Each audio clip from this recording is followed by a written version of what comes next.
اربوں میں دم نہیں ہے، موالی میں سے لشکر اٹھیں گے کہ جو در حقیقت حضرت مہدی کی حکومت کو قائم کریں۔ حدیث میں یہ بھی آتا کہ اصفہان سے 70,000 یہودی دجال کا ساتھ دیں گے، کہ خراسان سے فوجیں چلیں گی جو یروشلم کو دوبارہ حاصل کریں گی، فتح کریں گی، جیسے پہلے یروشلم کھویا عربوں نے تھا، دوبارہ حاصل کیا تھا کرد نے، کرد خون، صلاح الدین ایوبی رحمت اللہ علیہ۔ لیکن یہ کہ امام مہدی کی حکومت قائم کرنے کے لیے کون لوگ آئیں گے؟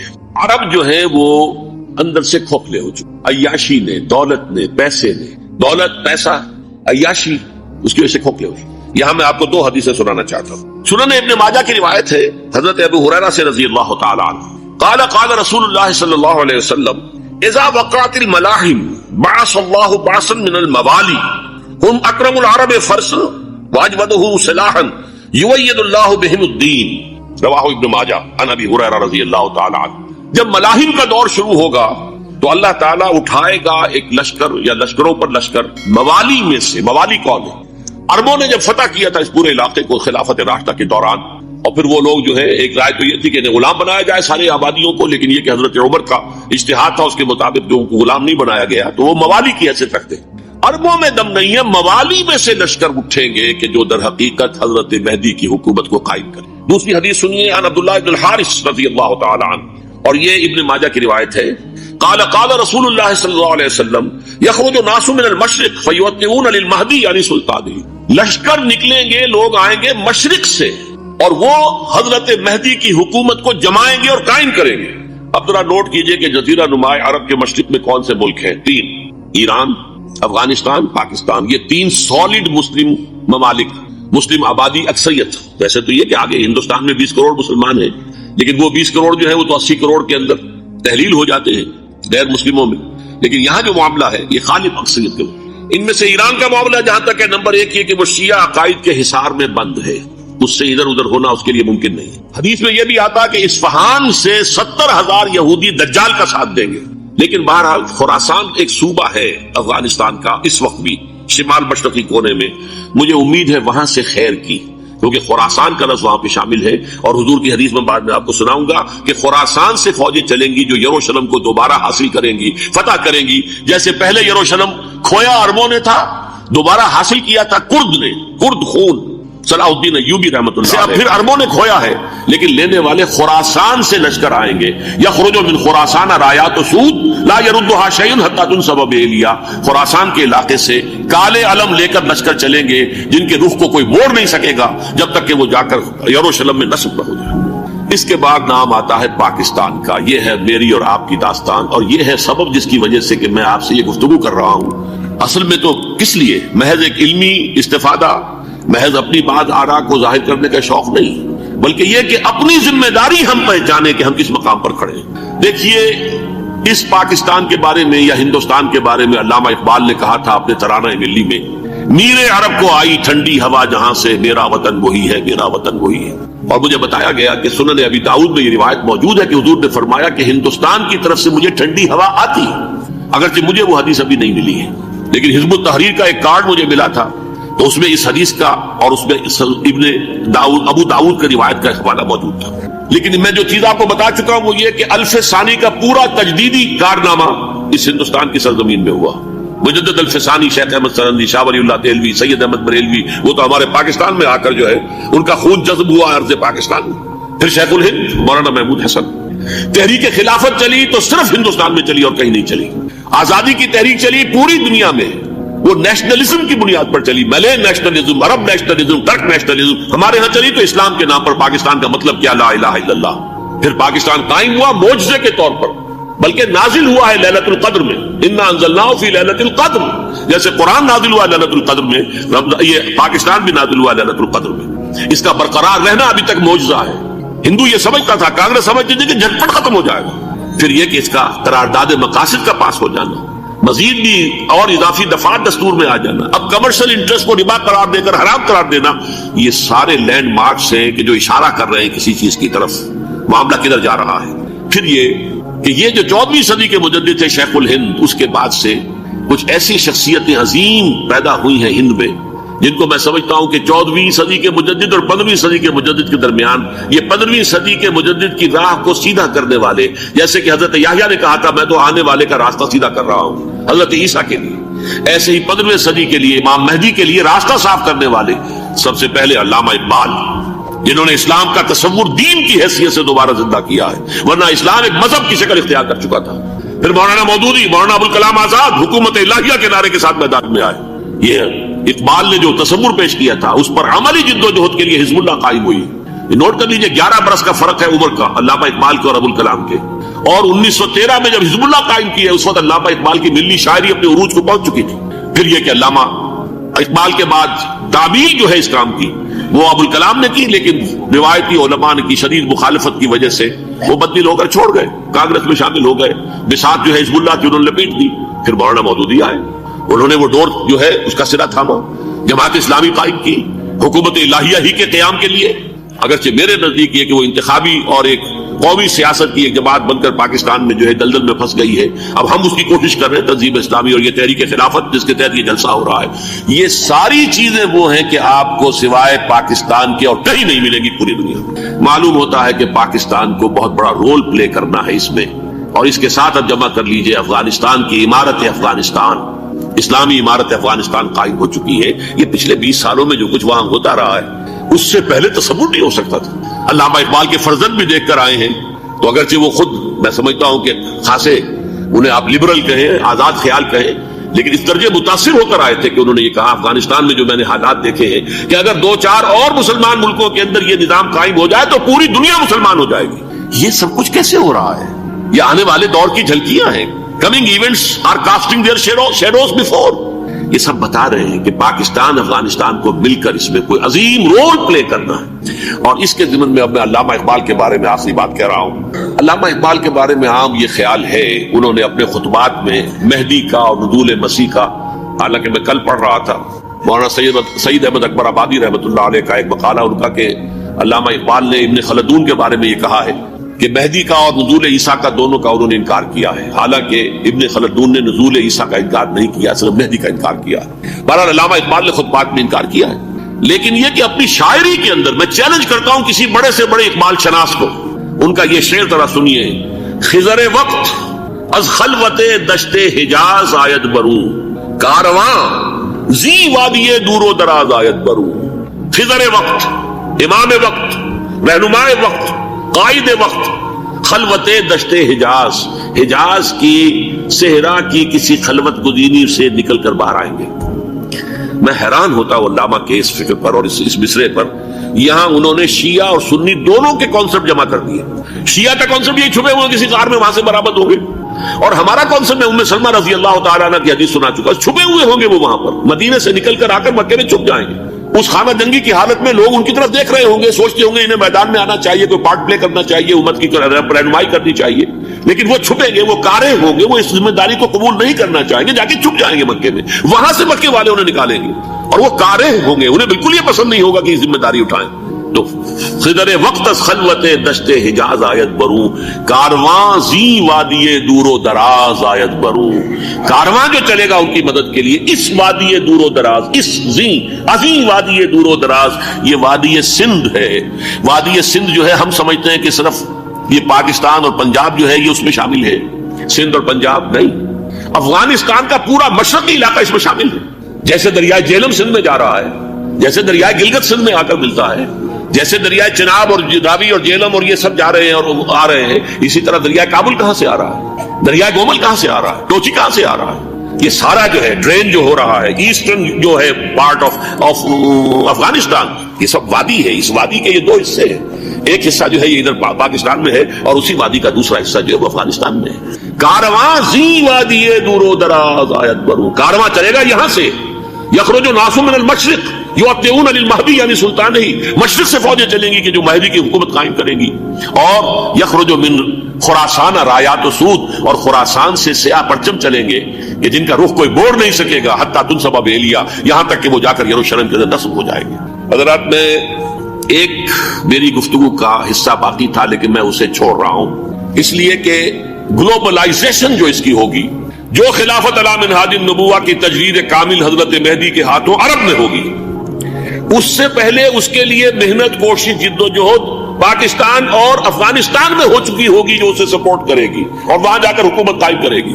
اس کے بعد گلوبلائزیشن کا جو مرحلہ اس کا ہے وہ حضرت مہدی کے ہاتھوں نہیں ہے، وہ حضرت عیسیٰ ابن مریم ان کے نزول کے بعد ہے، جن کے نزول کے بعد دجال کا خاتمہ ہوگا اور یہودیوں کا استحصال ہوگا۔ مسلمانوں پر بھی بڑی تکالیف اربوں پر آئیں گی، شدائد آئیں گے، لیکن یہ وہ میں حصہ ملتوی رکھتا ہوں کسی دوسری محفلوں، کسی دوسری مجلس اور نشست پر۔ اب میں آپ کو ذرا اس جو انسانوں میں سے انسان دشمنی کا جن کا سب سے بڑا رول ہے، میں ان کی 2000 سالہ تاریخ کا آپ کے سامنے نقشہ رکھنا چاہتا ہوں۔ ان 1400 سال کا تو میں نے صرف 4 آپ کو پوائنٹس بتائے۔ موسیٰ سے عیسیٰ تک 1400 برس علیہ الصلوۃ والسلام، 2 مرتبہ عروج، 2 مرتبہ زوال، اشیریوں کے ہاتھوں پٹوائی، بابلیوں کے ہاتھوں پٹانا، گریکس کے ہاتھوں مرمت، رومنس کے ہاتھوں۔ یہ جو 2000 سال ہے، کیونکہ اب تو ظاہر بات ہے 21ویں صدی شروع ہو گئی، 20 صدیاں حضرت مسیح کو پوری ہو گئی۔ پہلی بات نوٹ کیجئے، حضرت مسیح کی پیدائش ہے سن 1 قبل مسیح۔ یہ نقطہ آپ نے کبھی سنا ہے یا نہیں؟ جب ملینیم کا سلسلہ شروع ہوا تھا پچھلے سال، تو میں نے بیان کر دیا تھا کہ ایک عجیب حساب کے اندر انہوں نے غلطی کی ہوئی ہے۔ حضرت مسیح کی پیدائش ہوئی 25 دسمبر کو، سن انہوں نے شروع کر دیا، تو اس کے بعد جنوری آئی تو پہلا سال شروع ہو گیا۔ اگر جنوری سے پہلا سال شروع ہوا تو یہ 6 دن جو ہے تو اس کے پچھلے سال میں تھے، لہذا کہا جائے گا کہ Jesus Christ was born 1 year before Christ BC۔ تو 1 قبل مسیح میں حضرت مسیح کی پیدائش ہوئی۔ یہ آخری اسرائیلی نبی اور رسول۔ یہودی علماء کی مخالفت، دشمنی، سولی پر چڑھوا دینا میں بیان کر چکا ہوں۔ سن 33 عیسوی میں جبکہ حضرت مسیح کی عمر 33 برس تھی، اللہ تعالیٰ نے انہیں زندہ آسمان پر اٹھا دیا، لیکن یہودیوں نے اپنے خیال کے مطابق انہیں سولی پر چڑھوا دیا، ان کی موت واقع ہوئی۔ اگرچہ اس کے بعد یہ اختلاف ہے، یہودی کہتے ہیں وہ سولی پر چڑھ گیا، ختم ہوا، مر گیا، عیسائی کہتے ہیں نہیں، انتقال ہوا ہے مسیح کا صلیب پر، لیکن پھر وہ دوبارہ زندہ ہو گئے ہیں۔ ان کی لاش ایک غار میں رکھ دی گئی تھی، وہاں ریزریکشن ہو گیا، ان کا باعث بعد الموت وہی ہو گیا، اور پھر انہیں اللہ نے زندہ آسمان پر اٹھا دیا۔ تو ہمارے اور عیسائیوں کے درمیان نوٹ کر لیجئے، یہ چیز مشترک ہے کہ حضرت مسیح آسمان پر زندہ اٹھائے گئے۔ فرق کیا ہے؟ وہ سمجھتے ہیں کہ سولی دیے گئے، سولی پر مرے، پھر زندہ ہوئے، پھر گئے۔ ہم سمجھتے ہیں کہ نہیں، وما صلبوہ وما قتلوہ، انہوں نے نہ صلیب دے سکے انہیں اور نہ انہیں قتل کر سکے، بل رفعہ اللہ الیہ، اللہ نے اٹھا لیا۔ پھر ہمارا اور یہ اس کا عیسائیوں کا ایک اور اتفاق ہے، سیکنڈ کمنگ آف جیسس، حضرت مسیح دوبارہ آئیں گے۔ یہ عیسائیوں کا بھی عقیدہ ہے اور ہمارا بھی۔ بہرحال تو جیسا کہ میں نے عرض کیا کہ اس وقت یہ عذاب استحصال، عذاب اکبر کے مستحق ہو چکے تھے، لیکن اللہ نے ان کی مدت دراز کی ہے۔ لیکن ان پر دنیاوی عذاب کا ایک کوڑا جو ہے اللہ تعالیٰ کی طرف سے اسی وقت برسا، دنیاوی عذاب دنیا میں رہتے ہوئے ختم نہیں کیا۔ 37 برس بعد حضرت مسیح کے رفع سماوی کے 37 برس بعد سن 70 میں یہودیوں نے بغاوت کی رومیوں کے خلاف۔ رومی ٹائٹس جنرل تھا ایک، اس نے پھر جو حملہ کیا ہے، 1,33,000 یہودی ایک دن میں قتل کیا یروشلم میں، اور ہیکل سلیمانی گرا دیا۔ وہ ہیکل پہلے بھی گرا تھا، پہلے 1400 سال کے دوران میں بھی نبوکدنضر نے گرایا تھا، لیکن پھر اس کے 150 سال بعد انہوں نے دوبارہ بنا لیا تھا، اس لیے وہ اسے سیکنڈ ٹیمپل کہتے ہیں۔ پہلا ٹیمپل جو حضرت سلیمان نے بنایا تھا، نبوکدنضر نے گرا دیا 587 قبل مسیح میں، پھر دوبارہ انہوں نے 150 سال کے بعد بنا لیا۔ وہ اس تاریخ کا حصہ ہے، میں نے جس کے بارے میں آپ کو تفصیل نہیں بتائی۔ اس میں یہ ہوا سن 70 میں وہ گرا دیا گیا، وہ آج تک گرا پڑا ہوا ہے۔ نمبر 2 یہ کہہ دیا گیا کہ یہودیوں اس ارض فلسطین سے نکل جاؤ، تم یہاں نہیں رہ سکتے۔ لہذا جس کا جہاں سینگ سمایا چلا گیا، یورپ میں چلے گئے، ایشیا میں آ گئے، عرب میں آ گئے، یہ 3 قبیلے جو رات بھی میں نے عرض کیا تھا، بنو قینقاع، بنو نذیر اور بنو قریظہ، یہ وہاں سے آ کے مدینے میں آباد ہو گئے۔ جس کا جہاں سینگ سمایا، افریقہ میں، ہندوستان میں، جہاں چلے گئے۔ ڈایاسپورا اسے کہتے ہیں، وہ آپ نوٹ کر لیجیے اس لفظ کو، ڈایاسپورا، ہمارا دور انتشار، جبکہ ہمیں ہماری اصل سرزمین تو فلسطین ہے، حضرت ابراہیم کا مسکن، حضرت اسحاق، حضرت یعقوب کا مسکن فلسطین، یہ ہے ہماری اصل جاگیر، یہ تو ہماری جدی پشتی جاگیر ہے، لیکن یہاں سے نکال دیے گئے سن 70 عیسوی میں، اور وہاں سے لے کے 1917 تک ان کا ڈایاسپورا جاری رہا، یہ دور انتشار۔ اس دور انتشار کے چند حصے ہیں جس کو میں چاہتا ہوں کہ آپ علیحدہ علیحدہ سمجھیں۔ دور انتشار کا جو پہلا جو ہے تقریباً 300 برس رومی حکمران تھے، وہ یہودیوں کے بھی دشمن تھے اور عیسائیوں کے بھی دشمن تھے۔ عیسائی اور یہودی ایک دوسرے کے بھی دشمن تھے، لیکن رومی سمجھتے تھے کہ یہ ایک ہی تھیلی کے چٹے بٹے ہیں۔ رومیوں کے نزدیک عیسائی بھی یہودیوں ہی کا ایک فرقہ تھے، کوئی علیحدہ مذہب تو تھا ہی نہیں، لہذا رومی جو ہیں رومنز، وہ ان دونوں کو ستاتے تھے، مارتے تھے، اور یہ آپس میں لڑتے تھے، یہودی عیسائیوں کو مارتے تھے، عیسائی یہودیوں کو مارتے تھے۔ یہ ہے 300 برس تک کی تاریخ۔ سن 300 عیسوی میں کیا ہوا؟ ایک معجزہ ہو گیا۔ بہت عظیم ایمپرر کانسٹینٹائن قسطنطین اعظم، رومن ایمپررز میں سے بہت بڑا ایمپرر، وہ عیسائی ہو گئے۔ اب تو معاملہ بالکل تلپٹ ہو گیا، پوری سلطنت عیسائی ہو گئی۔ اب عیسائیوں کے عیش ہو گئے اور یہودیوں پہ مار پڑنی شروع ہوئی۔ اب عیسائیوں کا آپ خود سوچئے کہ جنہیں وہ خدا بنا بیٹھے ہیں، خدا کا بیٹا قرار دے رہے ہیں، ان کے قاتل کون؟ یہودی بدماش۔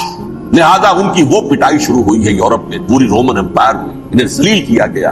شہروں میں آمد بند، علیحدہ رہو، گھیٹوز کے اندر رہو۔ یہودی کا نام جو ہے وہ گالی بن گیا، جیسے آج بھی یہودی گالی کہتے ہیں، جیسے خنزیر کا لفظ، وہ بھی اللہ کی مخلوق ہے، لیکن آپ کو معلوم ہے کوئی شخص زبان پر نام نہیں لانا چاہتا خنزیر کا، سور کا، ہے تو مخلوق، وہ بھی ایک حیوان ہے۔ ایسے ہی ہے یہودی گالی، جیوٹ گالی۔ لہذا ایک طرف تو ان دونوں کے درمیان دشمنی، جس کو قرآن کہتا ہے وَأَغْرَيْنَا بَيْنَهُمُ الْعَدَاوَةَ وَالْبَغْضَاءَ، ہم نے ان کے مابین دشمنی جو ہے پیدا کر دی۔ اور جب یہ پوری سلطنت عیسائی ہو گئی تو قافیہ تنگ ہو گیا یہودیوں کا۔ اب آئیے 571 عیسوی، یعنی جبکہ ڈائسپورا کو کتنا عرصہ ہو چکا تھا؟ 500 برس۔ سن 70 سے شروع ہوا ڈائسپورا، جب ٹائٹس نے گرایا ہے ہیکل کو اور نکال باہر کیا انہیں فلسطین سے، بھاگ جاؤ یہاں ایک یہودی بھی نہیں رہے گا، فلسطین سے نکال دیا۔ اس کے پورے 500 برس بعد سن 571 عیسوی میں حضور کی پیدائش ہوئی، ولادت با سعادت محمد رسول اللہ صلی اللہ علیہ وسلم۔ 610 میں آپ پر وحی کا آغاز ہوا، لیکن حضور کے ساتھ ان کا معاملہ کیا رہا؟ اول تو جبکہ حضور ابھی مکے ہی میں تھے، یہودیوں نے ریشہ دوانیاں شروع کر دی حضور کے خلاف۔ قریش مکہ کو سکھاتے تھے، پڑھاتے تھے، ان سے یہ پوچھو، ان سے یہ پوچھو، یہ اس طرح تنگ کرو، ان سے یہ امتحان لو، یہ آپ کے علم میں ہے۔ سورہ بنی اسرائیل میں، سورہ کہف میں وہ سوالات، جو امتحانی سوالات آئے تھے، ذوالقرنین کون تھا، اصحاب کہف کون تھے، رسول بنے پھرتے ہو تو بتاؤ، اور یہ روح کی حقیقت کیا بتاؤ۔ یہ ساری ریشہ دوانیاں کر رہے تھے بیٹھے ہوئے، ابھی وہیں پر حضور ابھی پہنچے بھی نہیں۔ ہجرت فرما کر حضور تشریف لے آئے تو حضور نے جسے ماسٹر سٹروک کہا جائے گا، یعنی اسٹیٹس مین شپ کا ماسٹر سٹروک، آپ نے مدینے میں آتے یہودیوں کے ساتھ پیکٹ کر دیا، جوائنٹ ڈیفنس پیکٹ آف مدینہ، کہ اگر مکے والے ہم پر حملہ کریں گے تو ہم مل جل کر ایک قوم کی حیثیت سے مقابلہ کریں گے۔ یہ میثاق مدینہ کہلاتا ہے، جس کے بہت غلط معنی پہنائے جا رہے ہیں آج کل۔ بہرحال میں موضوع میرا چونکہ یہ نہیں، میں ادھر نہیں جاؤں گا، لیکن ہوا کیا؟ ہر مرتبہ یہ خیانت کے مرتکب ہوئے، ان نے جو عہد کیے تھے ان سے پھرے، اندر ہی اندر سازش، ریشہ دوانی، حضور کی بدترین دشمنی۔ سورہ نساء کی آیت نمبر 12 میں 14 میں 13 میں فرمایا ہے لا تزال تطلع علی خائنۃ منہم، اے نبی ہمیشہ آپ کے علم میں ان کی طرف سے خیانتیں، بدیانتیاں آتی رہیں گی۔ اور بار بار وہ مسلسل جنگ کی آگ بھڑکاتے تھے، قریش کو دعوت دیتے آؤ آؤ آؤ، ہم اندر سے بغاوت کر دیں گے، تم آؤ تو صحیح، ختم کریں محمد کو اور اہل ایمان کو صلی اللہ علیہ وسلم ورضی اللہ تعالی عنہم اجمعین۔ لیکن پھر جب وہ آتے تھے تو یہ دبک جاتے تھے، ان میں ہمت نہیں تھی، میدان کے مرد نہیں رہے تھے۔ یہ سورہ حشر میں ان کا نقشہ کھینچا گیا ہے، کھلے میدان میں مقابلے کی اس کے اندر صلاحیت ہی نہیں۔ یہ تو فصیلوں کے پیچھے سے، جیسے عورتیں کہیں دیہات میں لڑائی ہوتی ہے تو مرد جو ہے گلیوں میں لڑتے ہیں، عورتیں اوپر سے پتھر پھینکتی ہیں، بس وہ کام یہ کر سکتے تھے، من ورائے جدر، فصیلوں کے پیچھے سے، جنگ میں میدان میں نہیں آ سکتے۔ بہرحال قرآن مجید میں ہے یہ سورہ مائدہ کی آیت نمبر 64، کلما اوقدوا نارا للحرب اطفاها اللہ، اکثر و بیشتر مواقع پر تو یہ جب آگ بھڑکاتے تھے جنگ کی، اللہ اسے بجھا دیتا تھا۔ لیکن بہرحال اس کے باوجود جنگیں ہوئی، غزوہ بدر، غزوہ احد ہوئی کہ نہیں؟ یہ ساری اصل شرارت نہیں تھی، اور اس کے نتیجے میں حضور نے پھر ایک ایک کر کے 3 قبیلوں کو سزا دی۔ غزوہ بدر کے فوراً بعد بنو قینقاع نکالے گئے مدینے سے، غزوہ احد کے فوراً بعد بنو نذیر نکالے گئے، اور غزوہ احزاب کے بعد بنو قریظہ نکال دیے گئے۔ یہ تو میں نے آپ کے سامنے رکھ دیا صرف حضور کے زمانے میں ان کا کیا رہا دشمن۔ رات بھی ہم نے وہ آیت پڑھی تھی، لَتَجِدَنَّ أَشَدَّ النَّاسِ عَدَاوَةً لِلَّذِينَ آمَنُوا الْيَهُودُ وَالَّذِينَ أَشْرَكُوا، اہل ایمان کی دشمنی میں شدید ترین تم پاؤ گے یہودیوں کو اور مشرکین بھی بعد میں ہے، پہلے یہودی۔ حضور کے بعد کیا ہوا آپ یہ نوٹ کیجئے، یہ ان کی تاریخ کا دوسرا دور۔ حضرت عمر رضی اللہ تعالیٰ عنہ قائد خلافت ہے، بیت المقدس کا محاصرہ کیا گیا، فصیل بڑی اونچی، شہر اندر سے سیلف سفیشینٹ، حملے کا راستہ کوئی نہیں، محاصرہ طول کھینچ رہا ہے، لیکن ان کے پاس رسد بھی موجود ہے، پانی بھی موجود ہے، وہ دروازے بند کر کے بیٹھے ہوئے۔ بالآخر اللہ تعالیٰ کی مشیت کا ظہور کیسے ہوا؟ ان کے کچھ علماء آئے فصیل پر، کہا دیکھو مسلمانوں، تم قیامت تک بھی یہاں پڑے رہو گے محاصرہ کر کے، ہمارا یہ شہر فتح نہیں ہوگا۔ ہاں ایک درویش بادشاہ کے ہاتھوں یہ شہر فتح ہونا ہے، لیکن تمہارے اندر ہمیں وہ نظر نہیں آتا۔ ابو عبیدہ بن الجراح رضی اللہ تعالیٰ عنہ امین هذه الامہ، ان کا فوراً ذہن گیا، وہ درویش بادشاہ مدینے میں بیٹھا ہوا ہے عمر رضی اللہ تعالیٰ۔ اب ایک اور عمر بھی ہے جو قندھار میں بیٹھا ہے، نقشہ وہی ہے، سادگی کی حد تک نقشہ وہی، بالکل وہی، اپنی آنکھوں سے دیکھا۔ وہ اس طرح عمر اول عمر ثانی تھے عمر بن عبدالعزیز. اب ایک اللہ کے فضل سے اللہ تعالیٰ ایدہ اللہ بنصرتہ، اللہ تعالیٰ ان کی نصرت فرمائے، دشمنوں کو ان کے مقابلے میں نیست و نابود کرے. انہوں نے ریکویسٹ بھیج دی کہ حضور تشریف لائیے، یہ شہر فتح ہو جائے گا. وہ ہے سفر تاریخی، اتنا طویل سفر، تقریباً 700 میل، ایک اونٹ، ایک خادم، ایک منزل پہ امیر المومنین اوپر بیٹھے، خادم آگے چل رہا ہے، اگلی منزل پہ خادم اوپر بیٹھا ہے، امیر المومنین آگے جا رہا ہے. اور جب پہنچے ہیں تو وہ باری تھی خادم کی، انہوں نے ہاتھ جوڑ دیا، حضور خدا کے لیے تم کیا کہیں گے لوگ، وہ میرا برا حال کر دیں گے، تمہیں شرم نہیں آئی؟ امیر المومنین پیدل آگے چل رہے، نکیل پکڑ کر، تم بیٹھے ہو اوپر براجمان ہو. حضرت عمر فرمایا دور نہیں، باری تمہاری ہے، بیٹھ. اس حال میں پہنچے ہیں. اور پھر یہ کہ ابو عبیدہ بن الجراح آئے ہیں، استقبال کیا ہے تو دیکھا ہے اس حال میں چلے آ رہے ہیں. عمر نکیل پکڑے ہوئے چلے آ رہے ہیں، اور کہتے ہیں کہ کہیں کیچڑ ویچڑ تھا، جوتے خراب ہو گئے تھے، وہ بھی اتار کے ہاتھ میں پکڑے ہوئے، کپڑے تو تھے ہی پھٹے ہوئے. انہوں نے کہا کہ حضرت ابو عبیدہ نے، دیکھیے یہ بڑا متمدن ملک ہے، بڑا مہذب علاقہ ہے، یہ آپ ذرا بھولیا اپنا دوست فرما دیں تب جا کے پیش ہم آپ کو کریں گے. آپ نے فرمایا نحن قوم اعزنا اللہ بالاسلام، ہم وہ قوم ہیں جنہیں اللہ نے عزت دی ہے اسلام کے ذریعے سے، کپڑوں کے ذریعے سے نہیں، دولت کے ذریعے سے نہیں. اسی حال میں گئے ہیں، اوپر سے انہوں نے کھڑے ہو کر نشانیاں دیکھی ہیں، اپنی کتابیں کھولی، ہاں یہ وہی ہے. اچھا لو جی سرنڈر، شہر تمہارے ہاتھ میں. خون کا ایک قطرہ نہیں بہا اور بیت المقدس فتح ہو. لیکن اس وقت حضرت عمر نے ایک نرمی یہ کی کہ یہودیوں کے لیے بھی اسے اوپن سٹی قرار دے دیا. یہ احسان عظیم حضرت عمر کا. اس سے پہلے یہودی آ ہی نہیں سکتا تھا، داخل ہی نہیں ہو سکتا تھا، وہاں وہ آ کر وزٹ نہیں کر سکتا تھا، زیارت نہیں کر سکتا تھا اپنے مقدس مقامات کی. حضرت عمر نے یوں سمجھیے کہ تقریباً 550 برس کے بعد ان کے لیے راستہ کھولا ہے کہ ہاں تم آ سکتے ہو، زیارت کر سکتے ہو. لیکن یہ عیسائیوں نے لکھوایا معاہدے کے اندر، انہیں یہاں آپ آباد ہونے کی اجازت نہیں دیں گے، لیکن کم وزٹ دی پلیسز، دیکھیں زیارتیں کریں اور جائیں. یہ معاہدہ حضرت عمر کا ہے رضی اللہ تعالیٰ، جو پھر خلافت راشدہ کے بعد بنو امیہ نے بھی اس کو آرڈر کیا، بنو عباس نے کیا. پھر جو ہمارے یہ ترکوں میں اندر خلافت آئی تو ترک خلفاء نے بھی اس معاہدے کی پوری پابندی کی. فلسطین میں آ سکتے ہیں یہودی، صرف زائرین کی حیثیت سے وہاں آباد نہیں ہو سکتے. اب آئیے اگلا دور آیا حضرت عثمان کا دور خلافت. یہ ہے وہ وقت کہ اب یہود نے امت مسلمہ کی پیٹھ میں چھرا کھولا. وہ کیسے؟ ایک یہودی عبداللہ ابن سبا اسلام کا لبادہ اوڑھ کر آ گیا، معاشرے کا جائزہ لے لیا. ان میں بنو ہاشم اور بنو امیہ میں جو پرانی کشاکش تھی اس کے کچھ نہ کچھ جراثیم باقی ہیں، اگر ان کو ذرا بھڑکا دے تو مسلمانوں میں انتشار پیدا ہو. کہا یہ عثمان کون ہے؟ یہ تو بنو امیہ میں سے ہے، یہ حق تو بنو ہاشم کا ہے، خلافت ان کے پاس ہونی چاہیے، محمد کے تو رشتہ دار وہ ہے صلی اللہ علیہ وسلم. عوام الناس کے اندر بات پھیلنی شروع ہوئی. پھر ایک بڑی سازش کے انداز میں حضرت عثمان کے خلاف پروپیگنڈا، حضرت عثمان کے جو عاملین تھے، گورنر تھے، ان کے خلاف پروپیگنڈا، اور ایسی ہوشیاری کرتے تھے کہ کوفے میں کوفے کے حاکم کے خلاف کچھ نہیں کہنا ہے، اجی مصر میں یہ ہو رہا ہے، اجی شام میں یہ ہو رہا ہے، اجی یہ جو عثمان ہے وہ یہ کر رہا ہے، یہ ظلم ہو رہا ہے، یہ لوٹ مار ہو رہی ہے، یہ خیانتیں ہو رہی ہیں. اب نہ تو اس زمانے میں مینز آف کمیونیکیشن، کیسے تصدیق کریں؟ افواہیں تو آپ آج کراچی کے اندر شروع ہو جائے تو پتہ نہیں چل سکتا کسی کو کہ کیا اس میں صداقت ہے کیا جھوٹ ہے. اور بری بات جو ہے فطرت انسانی کی کمزوری ہے، وہ فوراً قبول کرتا ہے. کسی کے بارے میں اچھی بات ماننے کو تیار نہیں ہوتا، لیکن بری بات تو فوراً تیار. بہرحال یہ فتنہ انہوں نے اٹھایا، حضرت علی کی الوہیت کا فتنہ اٹھایا، حضرت عثمان کے خلاف الفتنۃ الکبریٰ برپا کیا. حضرت عثمان شہید ہوئے. اس کے بعد 5 برس تک مسلمان ایک دوسرے کی گردنیں کاٹتے رہے، باہمی خانہ جنگی ہوئی.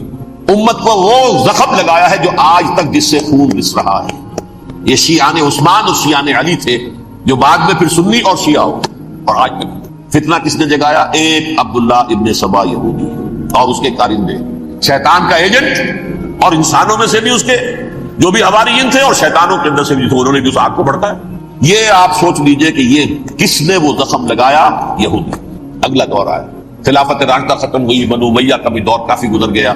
طارق ابن زیاد 712 عیسوی میں حملہ کرتے ہیں اسپین پر. اسپین اس وقت عیسائیت کا بہت بڑا گڑھ، بڑے کٹر ترین عیسائی جو ہے وہ اسپین میں تھے.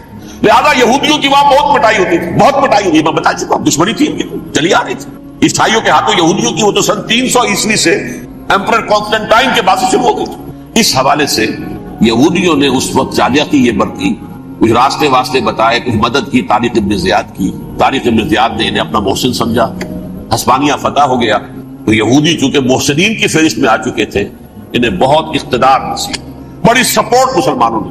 ان کے بڑے بڑے علماء جو اسی دور کے اندر پیدا ہوئے، بڑے بڑے تھنکرز ان کے اسی دور میں پیدا ہوئے. بن گوریون جو کہ ایک وزیر اعظم تھا اسرائیل کا، اس نے یہ لکھا ہے اپنی کتاب میں، مسلم Spain was the golden era of our diaspora. وہ ڈائسپورا جو 70 عیسوی سے شروع ہوا تھا اور 1917 عیسوی تک جاری رہا ہے، اس میں سے گولڈن ایرا ہمارا جو تھا وہ مسلم اسپین تھا. اسپانیہ میں بیٹھ کر ہم عیش کیے. لیکن وہاں سے انہوں نے اور جو کچھ کیا، یہ تو داستان کے تو بہت سے گوشے ہیں، لیکن میں جس اسٹریٹ لائن میں چل رہا ہوں اس کے اعتبار سے ایک بات سمجھ لیجیے. وہاں بیٹھ کر انہوں نے اب عیسائیت کی پیٹھ میں چھڑا گھونپا، پروٹیسٹنٹ مذہب پیدا کیا، تقسیم کر دیا. جیسے شیعہ سنی کی تقسیم عبداللہ ابن سبا، رومن کیتھولک اور پروٹیسٹنٹ کی تقسیم یہودی علماء. ہوتا کیا تھا، ہسپانیہ کی یونیورسٹیاں ہیں، کارڈووا میں ہے، ٹولیڈو میں ہے، گریناڈا میں ہے، غرناطہ، قرطبہ، تولیتلا، اور وہاں آتے تھے لوگ. فرانس سے چلے آ رہے ہیں نوجوان پڑھنے کے لیے، جرمنی سے چلے آ رہے ہیں، اٹلی سے چلے آ رہے ہیں. تین ہی ملک قریب قریب پڑھتے ہیں سینٹرل جو یورپ کے ہیں. یہاں پر جو ہے وہ اسلام جو نور پھیلا رہا تھا اس سے بھی مستفیض ہوئے. جہالت کے جو ہے پردے ان کے وہ چھٹے. اس کے ساتھ ہی وہ یہودی وہاں ان کے اندر جو جراثیم داخل کر رہے تھے وہ اس عیسائیت کے خلاف بغاوت تھی جو اس وقت دنیا میں عیسائیت اس وقت تھی. پوپ کا راج تھا دنیا میں اس وقت. یورپ میں جو عیسائیت تھی اس میں ایک طرف بادشاہ تھے، لیکن بادشاہوں کی حیثیت وہاں پر یوں سمجھ لیجئے کٹ پتلیوں کی تھی. اصل قوت پوپ کے ہاتھ میں تھی. اور پوپ کو انہوں نے جیسے قرآن نے کہا اتخذوا احبارهم ورهبانهم اربابا من دون اللہ، کیونکہ سینٹ پال نے شریعت موسوی ساقط کر دی تھی تو اب شریعت تھی ہی نہیں. پوپ کو اختیار تھا جس چیز کو چاہے حلال قرار دے دے، جس چیز کو چاہے حرام قرار دے دے. اتخذوا احبارهم ورهبانهم اربابا من دون اللہ. انہوں نے کہا کہ پوپ کس بلا کا نام ہے، یہ بھی انسان ہے. بات تو ٹھیک تھی نا. اصل حیثیت تو کتاب کی ہونی چاہیے، ڈیوائن بک، ریویلڈ اسکرپچر. لہذا یہ کتاب ہر شخص پڑھ سکتا ہے. کوئی پوپ کے باپ کو جو ہے کوئی اس کے لیے پروپرائٹری رائٹس تو نہیں ہے کہ صرف پوپ پڑھ سکتا ہے یا پادری پڑھ سکتے ہیں. ہم بھی پڑھ سکتے ہیں، ہم بھی سمجھ سکتے ہیں. یہ باتیں تھی کہ جن کو بڑھا چڑھا کر بیان کر کے اور پوپ کا اقتدار ختم کرا دیا اور توجہ مرکوز کر دی بائبل کی طرف. اب بائبل میں بڑا حصہ تو اولڈ ٹیسٹامنٹ کا ہے. نتیجہ کیا ہوا، یہود کی عظمت پروٹیسٹنٹس کے نزدیک مسلم ہو گئی. اصل قوم تو یہ ہے. وہ دشمنی بدلی کہ نہیں بدلی؟ موسیٰ کے امتی یہ ہے، تورات موسیٰ کو دی گئی، ابراہیم کی نسل یہ ہے. لہذا وہ جو دشمنی تھی، جو عداوت تھی، یہ ہمارے خدا کو سوری چڑھانے والے ہیں یہ بدماش، اس کا ازالہ ہوا. اس پروٹیسٹنٹ مذہب کے نتیجے میں یہ میں اب آپ کو بتاتا ہوں کہ ایک نتیجہ وہ نکلا ہے جسے برٹرنڈ رسل نے بیان کیا ہے. اس کی کتاب ہے ان پریز آف آئیڈلنس، صفحہ 108. وہ لکھتا ہے the Christians retaining the Judaic belief in a special revelation added to it the Roman desire for worldwide domination and the Greek taste for metaphysical subtleties. The combination produced the most fiercely persecuting religion that the world has yet known. یہ تین چیزیں آ کر عیسائیت میں مل گئی. ایک تو جب اولڈ ٹیسٹامنٹ جو ہے وہ ان کے ہاتھ میں آ گئی، اور اس کے میں کچھ آپ کو بتا دیتا ہوں کہ اولڈ ٹیسٹامنٹ کی تعلیمات، کیونکہ یہ اولڈ ٹیسٹامنٹ جو ہے یہ محرف تھی. اصل تورات تو گم ہو گئی تھی 587 قبل مسیح میں، جب پہلی مرتبہ ہیکل جو ہے تباہ ہوا ہے اس کو ختم ہو گئی تھی. اس کے کوئی 150 سال کے بعد انہوں نے یادداشتوں سے مرتب کر کے لکھی ہے. اب اس میں ان کے اپنے خیالات، اپنے امانی، اپنی توجیحات وہ شامل ہو گئی. لہذا میں آپ کو حوالے دیتا ہوں. اس کتاب کے اندر مظالم کی جو تعلیم دی گئی ہے، اہل کتاب نے اپنے مظالم قتل عام کے جواز کے لیے تورات میں تبدیلیاں کی اور پیغمبروں پر دہشت ناکی اور بدترین حرام کاری کے الزامات لگائے. سنیے، پہلا حوالہ ہے یہ گنتی باب 31 آیات 17-18. اس لیے ان بچوں میں جتنے لڑکے ہیں سب کو مار ڈالو، اور جتنی عورتیں مرد کا منہ دیکھ چکی ہیں ان کو بھی قتل کر ڈالو، لیکن ان لڑکیوں کو جو مرد سے واقف نہیں اور اچھوتی ہیں اپنے لیے زندہ رکھو. یہ کسی اللہ کی کتاب کا یہ جملہ ہو سکتا ہے، کسی ریویل بک کا؟ اور سنیے، یہ ہے استثناء ڈیوٹرانومی باب 20 آیت 16-18. پر ان قوموں کے شہروں میں جن کو خداوند تیرا خدا میراث کے طور پر تجھ کو دیتا ہے، کسی ذی نفس کو جیتا نہ بچا رکھنا، جیسا خداوند تیرے خدا نے تجھ کو حکم دیا بالکل نیست کر دینا. مرد، عورتیں، بچے، بوڑھے سب ختم. یہ کتاب مقدس ہے. اور سنیے، سیموئیل باب 27 آیت نمبر 9. اور داؤد نے اس سرزمین کو تباہ کر ڈالا اور عورت مرد کسی کو جیتا نہ چھوڑا. نمبر 4، ان سب آباد شہروں کو ماں، عورتوں اور بچوں کے بالکل نابود کر ڈالا. کتاب استثناء باب 3 آیت 6. یہ ہے جو کہہ رہا ہے برٹرنڈ رسل. کرسچینٹی میں آ کر یہ تین چیزیں شامل ہو گئی. ایک تو یہ باربیرین، یہ تعلیم جو ہے، اور یہ مذہب کے نام پہ تعلیم، یہ کتاب مقدس کی تعلیم. نمبر 2، رومنز کے اندر جو ایک تمنا تھی ورلڈ ڈومینیشن کی، وہ عیسائیت کے اندر آ گئی. جیسے کہ پوری رومن امپائر جو ہے عیسائی ہو گئی، اسے وراثت کے اندر ورلڈ ڈومینیشن کی جو ایک تمنا تھی وہ مل گئی. اور پھر یہ کہ انہوں نے جو توہمات تھے یونانیوں کے، ان کو بھی اپنے ہاں مختلف شکلوں کے اندر جمع کر لیا. ان تین چیزوں کا, the combination produced the most fiercely persecuting religion that the world has yet known. اس کے نتیجے میں دنیا میں تاریخ انسانیت کے اندر جو بدترین خوخار ترین مذہب ہو سکتا ہے وہ شکل عیسائیت نے اختیار کی. اور اس کا مظہر اتم کیا تھا نوٹ کیجیے, صلیبی جنگیں. ایک بات ٹائم ٹیبل کے اعتبار سے نوٹ کر لیجیے گا, فرسٹ ملینیم ختم ہوا, سیکنڈ شروع ہوا. ان کے 1000 سال ختم ہوئے تو 11ویں صدی میں سیکنڈ ملینیم شروع ہوا, تو پہلی صلیبی جنگیں ہوئی. لاکھوں مسلمان قتل کیے, صرف یروشلم کے اندر اتنا خون بہایا ہے کہ خود ان کے ہسٹورینز لکھتے ہیں کہ جب ان صلیبیوں نے جب گھوڑوں کے ساتھ وہ چل رہے تھے گلیوں میں تو ان کے گھوڑوں کے گھٹنوں تک خون کی ندی بہ رہی تھی. جہاں سے گزرے ختم کرتے چلے گئے, آبادیاں کی آبادیاں ختم. اگرچہ اس کروسیڈ میں گیہوں کے ساتھ گھن بھی پسا, یہودی بھی بہت مارے گئے. یہ فرانس سے, جرمنی سے جب یہ کروسیڈرز آ رہے تھے 3000 میل کا سفر طے کر کے آئے تھے. سوچیے تو صحیح, اربن ثانی پوپ جو تھا آگ لگا دی تھی اس نے پورے یورپ کے اندر. شرم سے ڈوب مرو, تمہارے مقدس علاقے مسلمانوں کے ہاتھ میں. انفیڈلز, یہ کافر, یہ مرتد, یہ ملحد. مسیح جہاں پیدا ہوا, مسیح کو جہاں سولی دی گئی, وہ کہاں ہے؟ ان کے ہاتھ میں. تو آگ لگائی ہے, 3000 میل کا فاصلہ طے کر کے یہ نوٹ پمائی ہے. اور جو تباہی مچائی ہے تاریخ انسانی میں ایسی بربریت کی کوئی مثال. اور یہ ان کے اپنے ہسٹورینز لکھتے ہیں. شرم کے بارے ایسے محسوس ہوتا ہے جیسے ان کی گردنیں جھکی تاریخ میں. اگرچہ بھٹکے ہوئے ہیں لیکن کبھی بھولی ہوئی منزل بھی یاد آتی ہے راہی کو, اور بھٹکے ہوئے آہو کو پھر سوئے حرم لے چل. اس کی ضرورت ہے مسلمان کو پھر اس کا مقصد یاد دلایا جائے. پاکستان اس لیے نہیں بنایا گیا تھا کہ ہمارے ہاں ٹاٹے اور برلے نہیں تھے تو ہمارے پاس اس کے بھی باپ وجود میں آ جائیں, اس لیے تو نہیں بنایا گیا تھا.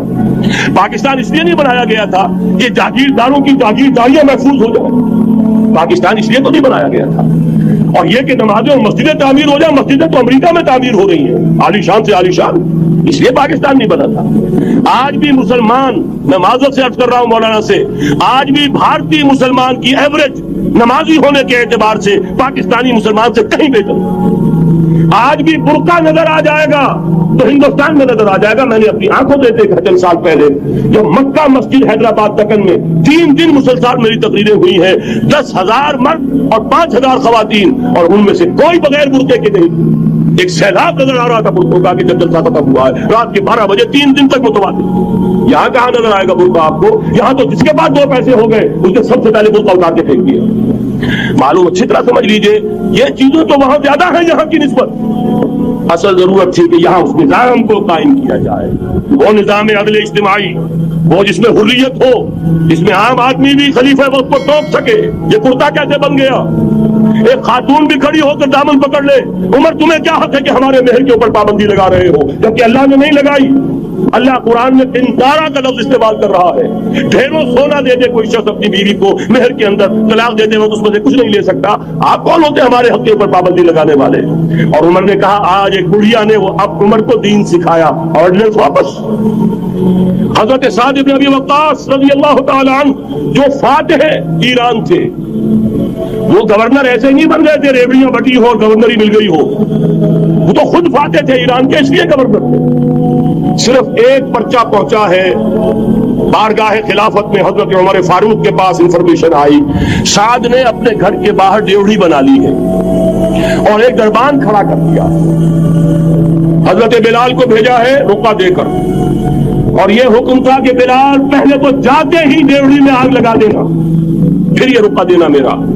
اور رقعے میں لکھا ہوا تھا, سعد لوگوں کو ان کی ماں نے آزاد کرنا تھا, تم نے انہیں اپنا غلام کب سے بنا لیا ہے.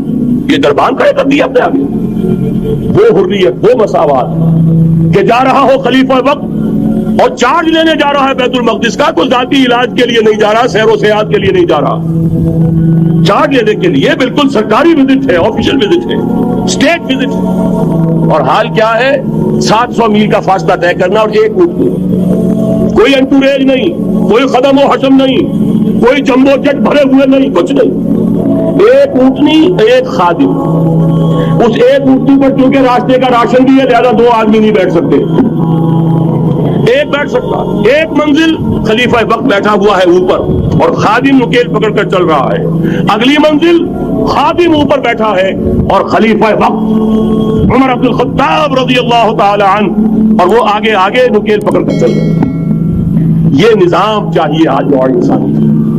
اس کے انتظار میں، اس کی تلاش میں نوع انسانی نے کتنے تجربے کر لیے، کیسی چھلانگیں لگائی، ملوکیت ختم کی، آسمان سے گرا کھجور میں اٹکا، جمہوریت آئی نام نہاد، لیکن وہ سرمایہ دارانہ نظام بن کر آگے سے بڑھ کر لعنت بن گئی۔ پہلے جاگیردار مسلط تھا، اب سرمایہ دار کارخانے دار مسلط ہو گیا۔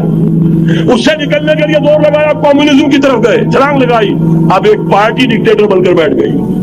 انسان رست از یک بنتا افتاد در بندے دیگر، ایک چیز سے غلامی سے نجات پاتا ہے، دوسری میں پھنس جاتا ہے۔ اور کیوں؟ کہ وہ نظام عدل اجتماعی جو محمد عربی کو دے کر بھیجا گیا تھا، اس کے کسٹوڈین سوئے ہوئے، اس کے کسٹوڈین کو اندازہ ہی نہیں۔ یہ نسخہ تو ہمارے پاس تھا، ہمیں عمل کرنا تھا اور دنیا کے سامنے پیش کرنا تھا۔ پاکستان بنایا اس لیے گیا تھا کہ ہم اس کا ایک نمونہ دنیا کے سامنے پیش کریں گے۔ قائد اعظم نے فرمایا تھا کہ ہم یہ چاہتے ہیں کہ پاکستان کی صورت میں عہد حاضر میں اسلام کے اصول حریت و اخوت و مساوات کا ایک نمونہ قائم کر کے دکھائیں۔ کہاں ہے وہ؟ بھٹک گئے، سو گئے۔ وَلَنُذِيقَنَّهُم مِّنَ الْعَذَابِ الْأَدْنَىٰ دُونَ الْعَذَابِ الْأَكْبَرِ، بڑے عذاب سے پہلے چھوٹا عذاب کا مزہ چکھائیں گے۔ لَعَلَّهُمْ يَرْجِعُونَ، شاید کہ لوٹ آئیں۔ کوئی عجب نہیں اس عذاب الادنیٰ سے بعد ہم جاگے نہیں، ہوش میں نہیں آئے، کوئی عجب نہیں کہ بڑے عذاب کا کوڑا ہماری پیٹھوں کو برس جائے۔ لیکن مجھے یہ یقین ہے، نوٹ کر لیجئے، اگر یہ دوسرا امکان ہو گیا، خدا نہ خواستہ اللہ کے عذاب کا کوڑا ہماری پیٹھ پر برسا، مجھے یقین ہے اللہ ہندوؤں کو مسلمان بننے کی توفیق دے گا، لیکن اسلام کا بول بالا اسی خطے سے ہوگا۔ تاریخ میں یہ ہو چکا ہے آیا فتنہ تاتار کے افسانے سے، پاسباں مل گئے کعبے کو صنم خانے سے، تاتاریوں کے ہاتھوں کروڑوں مسلمان قتل ہوئے، لیکن اسلام نے تاتاریوں کو فتح کر لیا، اور پھر اسلام کا مسلمانوں کا دوسرا دور عروج انہی تاتاریوں کی مختلف شاخوں کے تحت ہوا۔ وہ تاتاری ہی تو تھے، وہ سارے ہورس، ٹرکش ہورس، ترکان تیموری، ترکان سبوی، ترکان سلجوقی، ترکان عثمانی، وہی تو سٹاک تو وہی ہے آیا فتنہ تاتار کے افسانے سے، پاسباں مل گئے کعبے کو صنم خانے سے، اس لیے کہ حضور نے فرمایا مشرق سے ہوگا، جہاں سے فوجیں چلیں گی، تو کوئی عجب نہیں۔ بہرحال یہ دو امکانات ہیں، لیکن اس کا فیصلہ تیرے ہاتھوں میں ہے، دل یا بدن، سیدھی سیدھی بات۔ اگر تو اب بھی ہم ٹھیک ہو جائیں، جاگ جائیں، ہوش میں آ جائیں، قوم یونس کی طرح توبہ کر لیں، تو بغیر عذاب کے کوڑے کے رحمت خداوندی ہم پر سایہ کرے گی۔ اگر ہم نہ جاگے تو وہ عذاب کا کوڑا آئے گا۔ یہ نہیں میں کہہ سکتا ان ادری قریب بعید ما توعدون، یہ میں نہیں کہہ سکتا، یقین کے ساتھ جانتا ہوں کہ آئے گا، لیکن یہ کہ اس کے بعد بھی یہیں سے بول بالا ہوگا۔ اگر ہمارے ذریعے نہیں تو ان کے ذریعے سے جو ہمیں شکست دے کر پھر اسلام قبول کر لیں گے، لیکن کیوں نہ پہلے ہی راستے پر چلنے کی کوشش کریں۔ اب نوٹ کر لیجئے، یہ کتابیں اگر آپ پڑھنا چاہیں تو کتاب الملاحم میں پڑھیے۔ بدترین عذاب عربوں پر آیا کھڑا ہے، سروں پر ٹنا ہوا ہے، بدترین ایسی جنگ ہونی ہے الملحمۃ العظمیٰ، جس کو کہ میں بھی آپ نے گواہی پیش کر دوں گا، جسے کہا گیا ہے لاسٹ کروسیڈ۔ بش نے بھی کروسیڈ کا لفظ بول دیا تھا، پھر واپس لیا اس نے۔ نکل جاتی ہے جس کے منہ سے سچی بات مستی میں، فقیہ مصلحت بھی سے اور ہندے بادہ خار اچھا، کروسیڈ کہہ کر پھر واپس لیا۔ یہ کروسیڈ، اس کے اوپر جس قدر نقصان ہونا ہے عربوں کا، گریٹر اسرائیل بنے گا، یہ عراق، شام، اردن، سعودی عرب کا کچھ شمالی علاقہ، ترکی کا جنوبی علاقہ، مصر کا صحرائے سینا، اور اس کے ساتھ ہی جو بہترین اس کا درخیز ترین علاقہ ڈیلٹا آف نائل، یہ سب یہودیوں کے قبضے میں جائے گا۔ اس کو حدیث میں کہا گیا الملحمۃ العظمیٰ۔ عیسائی 80 علم لے کر ہے مسلمانوں کے اوپر حملہ آور ہوں گے، اور ہر علم کے نیچے 12,000 فوج، 9.5 لاکھ فوج۔ یہ نیٹو کی تیاری کس کے لیے ہو رہی ہے؟ جب USSR کا خاتمہ ہوا تو پوچھا گیا تھا نیٹو چیف سے، اب کس لیے؟ تمہارا وہ دشمن تو ختم ہو گیا، اب ہمیں اسلامک فنڈامنٹلزم سے نمٹنا ہے۔ وہ جانتے ہیں خطرہ یہی ہے، اب اسلام ابھر سکتا ہے، مسلمانوں کے سینوں کے اندر وہ آگ ہے، اوپر خاکستر آ گیا ہے، تمہیں اٹھانا بیٹھنا، یہ اندر تو انگارہ ہے، اوپر سے راکھ ہے، اسے دھوکہ نہ کھا جانا ان کے دلوں کے اندر۔ اور بش نے کہا تھا مسلمان چاہتے ہیں کہ ہسپانیہ سے لے کر انڈونیشیا تک نظام خلافت قائم کریں، اور میں حیران ہوا تھا کہ اس وقت کو ہسپانیہ کا خیال کیسے آ گیا؟ ہمیں تو کبھی آتا ہی نہیں، ہم تو بھول گئے، وہ تو 500 برس پرانی بات ہے جبکہ وہاں سے ہمیں نکال دیا گیا تھا۔ اگرچہ اقبال نے کہا تھا ہے ارض فلسطین پہ یہودی کا اگر حق، ہسپانیہ پر حق نہیں کیوں اہل عرب کا؟ ہسپانیہ میں تو 800 سال حکومت کی مسلمانوں نے، اور ابھی 500 برس ہی گزرے ہیں نا۔ یہودی تو ارض مقدس سے 2000 سال نکالے گئے، انہیں ناکہ آباد کیا گیا، عربوں کے سینے میں خنجر پھونک دیا گیا۔ کوئی چھوٹا سا ملک جو چاہتا کرتا، کوئی پوچھنے والا نہیں۔ امریکہ جیسے اپنے بیٹے کی حفاظت کرے ویسے کرتا ہے اس کی. اور حضور نے فرمایا ہے وہ جنگ جب ہوگی تو ایک باپ کے اگر 100 بیٹے ہوں گے تو 99 ختم ہو جائیں گے، ایک بچے گا. یہ حدیث ہے صحیح. اور آپ نے فرمایا ویل للعرب من شر قد اقترب، عربوں کے لیے ہلاکت، عربوں کے لیے بربادی ہے اس شر سے جو قریب آ چکی ہے. اور آج جس طرح انہوں نے ان کی تہذیب کو اختیار کر لیا، دبئی جا کر دیکھیے بدترین مغربی معاشرہ جو ہے وہ دبئی کے اندر ہم نے قائم کر کے دکھاتے ہیں. اب سعودی عرب اس راستے پر بڑھ رہا ہے. اور اس کے بعد نمبر 2 پر جو ہے ہم پاکستانی ہیں. لیکن میں اس کے پہلی بات جو کہہ رہا ہوں وہ تو یقینی ہے، اس میں تو احادیث صحیحہ موجود. اگرچہ اس کے بعد پانسا پلٹے گا، پھر حضرت مہدی کا ظہور ہوگا، حضرت عیسیٰ کا نزول ہوگا، اور وہ گریٹر اسرائیل گریٹر گریو یارڈ بنے گا یہودیوں کا. ایک ایک یہودی قتل ہوگا اور دفن ہوگا. یہ بات میں ہونا ہے. میں پہلی بات فرض کر رہا ہوں وہ پانسا پلٹے گا جب پلٹے گا. ابھی جو سامنے ہے وہ کیا ہے؟ جس ملحمۃ العظمیٰ کہا حضور نے، جسے آرمگیڈون کہتے ہیں عیسائی. آرمگیڈون کی اگر کہیں جا کر آپ دیکھیں گے، آپ ڈکشنری میں مانی تو کیا لکھا ہے؟ A very big war which will be fought between the forces of evil and good before the end of this world. اس دنیا کے خاتمے سے پہلے خیر اور شر کی قوتوں کے درمیان بہت بڑی جنگ ہوگی. ارمجدون اسے کہتے ہیں عربی میں، اور آرمگیڈون اسے کہتے ہیں انگریزی کے. اور یہ بائبل کی آخری کتاب کے اندر ہے، جو اس میں کہ مکاشفات یوحنا، ریولیشنز آف سینٹ جان. یہ تو میں کہہ رہا ہوں یقین کے ساتھ، اور زیادہ دور نہیں آیا چاہتا ہے. اس لیے کہ یہودیوں کا اور عیسائی جو کنزرویٹوز ہیں، نیو کنزرویٹوز، ان کا 5 نکاتی ایجنڈا ہے متفق علیہ، جس کے تحت یہ جنگ صلیبی شروع کی گئی ہے. تو سن لیجئے آپ. آرمگیڈون نمبر 1، گریٹر اسرائیل قائم ہو جانا اس کے نتیجے میں نمبر 2، مسجد اقصی اور قبۃ الصغریٰ کو گرانا نمبر 3، وہاں 3rd ٹیمپل، وہ مسجد جو حضرت سلیمان نے بنائی تھی 1000 قبل مسیح میں، پھر برباد کی تھی نیبوکدنیزر نے، دوبارہ بنائی گئی، پھر دوبارہ ختم ہوئی 70 عیسوی تک گری پڑی. ان کا خانہ کعبہ گرا ہوا ہے 70 عیسوی سے لے کر آج تک. ایک دیوار ہے ویلنگ وال، جہاں جاتے ہیں روتے ہیں پیٹتے ہیں ماتم کرتے ہیں، وہاں وہ بنے گا 3rd ٹیمپل. اور نمبر 4 اس میں لا کر رکھا جائے گا تخت حضرت داؤد کا.